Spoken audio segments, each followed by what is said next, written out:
présent de parler tech dans Paris Direct. Et la chronique tech, c'est comme chaque vendredi avec Guillaume Gralet. Bonjour Guillaume. Bonjour Ashlen. On va parler aujourd'hui des casques de réalité augmentée, alors qu'Apple annonce le lancement de son propre casque prochainement. Alors des casques qu'on commande à la voix, au mouvement de ses doigts ou encore avec ses yeux. Expliquez-nous comment ça marche. Oui, le mouvement de ses yeux, effectivement, Ashren. Et effectivement, avec les Vision Pro, c'est le nom de ce casque de réalité augmentée, Apple va dans ce qu'on appelle la superposition d'éléments virtuels dans le monde réel. Et ça peut servir à tout un tas d'applications, jouer à des jeux vidéo, travailler même à plusieurs, regarder des films, parce qu'il y a eu un accord qui a été annoncé avec Disney, mais également se téléporter. C'est un petit peu comme si vous étiez un peu dans votre jardin d'hiver. Et puis, tout simplement, on vous donne les clés pour aller sur la Maison Bleue préférée au-dessus de la colline. En réalité, lorsque j'avais parlé il y a 4 ans avec Tim Cook, il m'avait expliqué que c'est comme si vous observiez un chantier architectural, des poumons, si on parle de médecine, des esquisses d'un dessin de Picasso, mais au-delà de la conversation, vous allez pouvoir regarder la même chose avec la personne qui est à côté de vous, et ça va augmenter cette relation humaine, ça va augmenter cette conversation. Alors, très techniquement, vous avez un casque qui a 2 écrans de 23 millions de pixels, un rafraîchissement de 90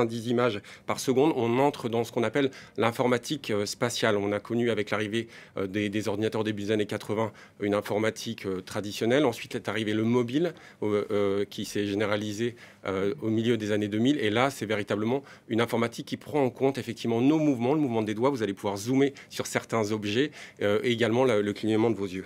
Sauf que Apple n'est pas seul sur ce marché qui est déjà bien encombré, Guillaume. Oui, c'est-à-dire que quelques jours juste avant l'annonce d'Apple, on a vu Mark Zuckerberg, le patron de Meta, la maison mère de Facebook, monter au créneau et rappeler l'arrivée prochaine du Meta Quest 3. Le Meta Quest 3, explique-t-il, permet énormément de choses, une immersion également.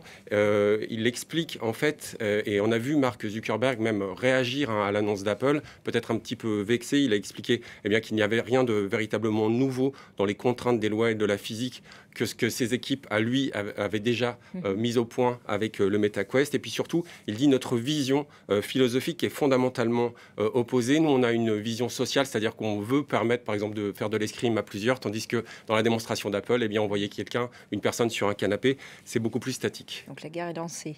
À quel point ces casques, qui sont de plus en plus perfectionnés, sont utiles? Oui, ça c'est quand même une bonne question, une question essentielle. Et il faut se tourner cette fois-ci du côté de HoloLens pour voir des applications industrielles très intéressantes. HoloLens qui a été lancé par Microsoft en 2017. Et lorsque j'avais vu certaines démonstrations, notamment d'ingénieurs d'Airbus, certains ingénieurs se situant à Sydney, d'autres en Espagne, à Madrid, ou encore d'autres à Paris, ils pouvaient zoomer sur un moteur en construction. Il y avait la possibilité, en réalité, de prendre le même objet, de le faire tourner lorsqu'on voulait en parler à un ingénieur qui était très loin. Il y a d'autres applications très intéressantes qu'on doit à la Western Reserve University dans l'Ohio qui, elle, simule la prise en main d'objets du Moyen-Âge, des objets médiévaux. C'est assez confondant. On peut même s'en servir pour la formation. Ce qui est clé en fait dans ces casques, c'est qu'ils doivent être sans fil. C'est la promesse aussi de HTC Vive.